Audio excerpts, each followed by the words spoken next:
రోజు వీటిని చూస్తున్నాను కానీ ఇవి ఏంటో అర్థం కాలేదు. ఒకరోజు వెళ్ళి అడిగాను, ఏంటి ఇవి అని అడిగితే జీడిపప్పు అంట, పచ్చి జీడిపప్పు కాయలంట. వీటిని కట్ చేస్తే పచ్చి జీడిపప్పు ఉంటుందంట.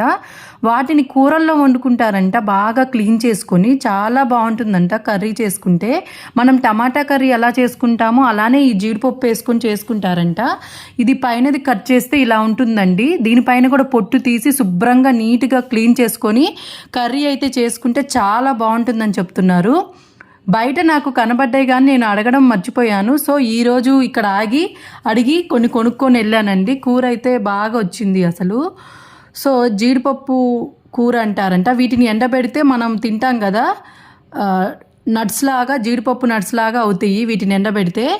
సో చూడండి ఎలా కట్ చేస్తున్నారో. జీడిపప్పు అయితే ఇట్లా కట్ చేస్తే లోపల అవి తీసి జిగురుగా ఉంటుందండి. బాగా క్లీన్ చేస్తే మనం కూరల్లో వండుకోవచ్చు అనమాట. చాలా బాగుంటుంది. ఇలాంటి వీడియోస్ కోసం మన ఛానల్ సబ్స్క్రైబ్ చేసుకోండి. Thank you, bye.